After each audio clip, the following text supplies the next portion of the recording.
As a first or second time visitor, you walk around and you see these carved statues. I saw the Mad Hatter and other figures from Alice in Wonderland. Alice in Wonderland shops. What's the story, Carol? Well, it's to do with Lewis Carroll, who actually came to the Gogarth Abbey many years ago, and it was curtailed that they wrote some of the book there. And these are the characters of Alice. And each year we have a Miss Alice through the town council. And we had, I'm not sure of the name of the carver, but I think it was Nick Elphick, I think he did it. And as I say, they did you can get it on an app. And so they wanted to sort of like brighten and build up the story of Alice in Wonderland. Well, that's what it was all about, really. They're lovely carvings. Yeah. That's fantasy, but reality has to be, for a town like this, the pandemic must have hit this place very, very hard, because tourism, of course, is a very key part of what this place does. Is it back to normal? How much damage did the pandemic do, in your view? Well, it was horrific, but I think it was horrific for everybody. But we're a hotel, seaside resort, and, you know, people lost their jobs. You know, the entertainment was nil, and it was just dreadful. It was so quiet here.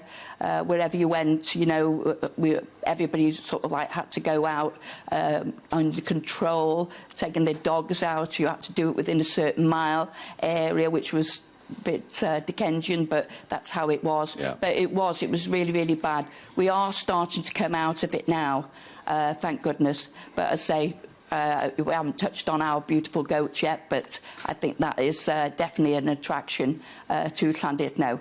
And people they ruled the town when we had COVID. They came down from the Orme, and so of course lots of people came to see those this year.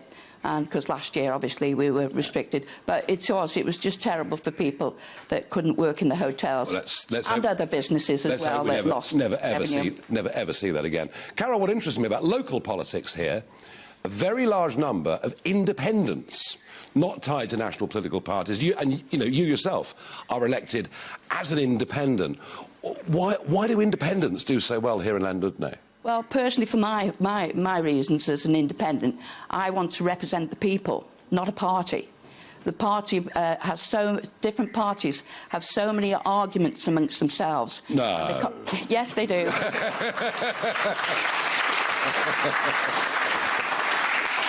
They can't agree on anything, and if you see them in the House of Commons, it's a disgrace, absolutely disgrace. So I'm glad that I'm an independent fighting for my town, and I love Llandudno. I'm born and bred here, and you know, the community, we try to embrace everybody we can, and that's what it's all about for me. And you know, I'm not interested in bickering, as that's all they seem to do. Even in the Welsh Assembly government, they do it.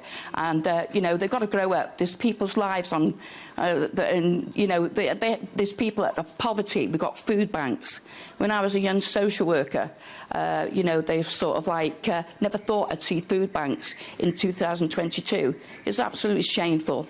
Never mind all this business about the bills and things like that that's now for people. Well, you know, it's just shocking that people are living like this. You are clearly, Carol, fiercely independent. I am, yes. I get passionate because I know how bad people have suffered. No, and, you know... It's a fair point. Despite the problems, though, this ranks as one of the happiest places to live in Wales or, indeed, the United Kingdom. And I can see that with local politicians that have got the passion and the belief in the place that you've got, no doubt you contributed to that happiness. And thank you for welcoming us here today.